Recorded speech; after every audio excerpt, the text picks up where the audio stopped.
More than 3 weeks after the general elections in Honduras, the National Electoral Council, the CNE, began special counting on Thursday of thousands of voting records that had reported to have inconsistencies. The president of the CNE, Anna Hall, representative of the Liberal Party, reported that the special recount will begin in the presence of national and international observers. During the recount, 2,792 ballots with inconsistencies from the November 30 elections marked by allegations of fraud will be reviewed. According to some analysts, the correction could change the results released so far by the electoral arbiter, which show a close race between the National Party's presidential candidate, Nasri Asfura, and the Liberal Party's candidate, Salvador Nasralla.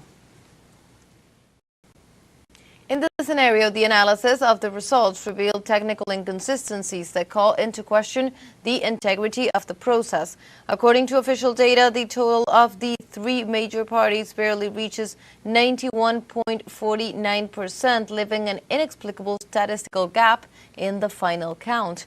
The report of the 7,040,159 votes cast represents an improbable disconnection from the registered electoral roll.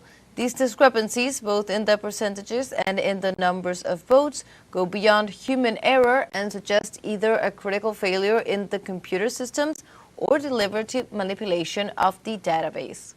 In Venezuela, the head of state, Nicolás Maduro, denounced the United States seizure of a ship carrying oil as a serious crime under international law and treaties that are binding on all states.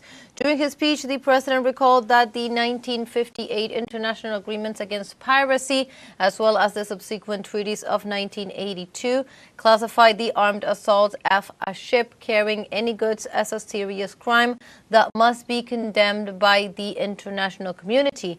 In this context, the president indicated that the time has come for loyalty and maximum national unity among all Venezuelans to defend the land, oil, and the right to future. On the other hand, President Nicolás Maduro also presented the people of Miranda State and Caracas with the total and comprehensive rehabilitation of the Mariche Metro Cable system, which connects communities in the Petare North neighborhood with the capital's underground metro system. And a recent study conducted in Venezuela revealed a broad majority consensus rejecting any attempt at foreign appropriation of the country's strategic resources. More information on this, a report carried out by the Data Viva polling company confirmed that 97% of those surveyed support the principle of sovereignty over oil and natural resources and reject external pressure mechanisms. Likewise, it also revealed that naval blockades are rejected by 92% of the population, who perceive them as illegitimate pressure against the country. On the other hand, the study showed that in the face of the allegations, such as the one about Venezuela's being a foreign terrorist organization, the predominant reaction is one of closing ranks to defend the nation, with 90% rejection as well. In relation with threats of a foreign military attacks, 90% of public opinion is overwhelmingly in favor of rejecting intervention and supporting national defense. And on Thursday, the Brazilian President Luiz Inácio Lula da Silva confirmed his intention to veto the sentencing bill known as the Dosimetry Law, approved by the National Congress. This law reduces sentences for those convicted of the coup attempt on January 8th of the year 2023. The law could directly benefit former President Jair Bolsonaro, now sentenced to 27 years and 3 months in prison for his participation in anti-democratic acts. In this context, President Lula da Silva said that he would veto the bill if it reached his desk. The bill, denounced as an amnesty for the coup plotters, was approved on Wednesday in the Congress with 48 votes in favor and 25 against, after having been given the green light in the Chamber of Deputies the previous week. On Friday, Russian President Vladimir Putin denounced as an outright robbery the European Union's attempts to seize the country's assets. More information on this during his year-end press conference headlined results of the year. The Russian head of state stressed that what the regional bloc is trying to do constitutes an open robbery that goes beyond a theft, since the attempts to steal the property are not covert.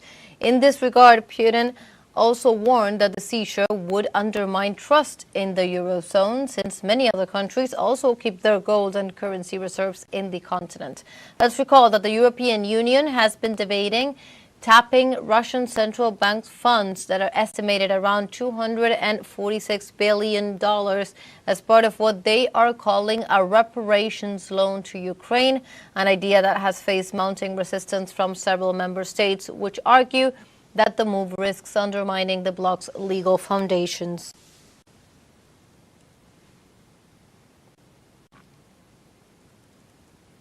Theft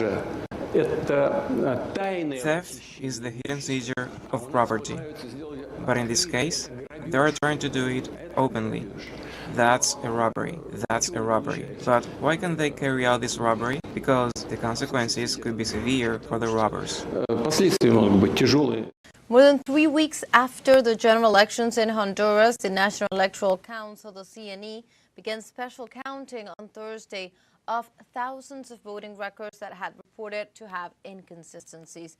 The president of the CNE, Anna Hall,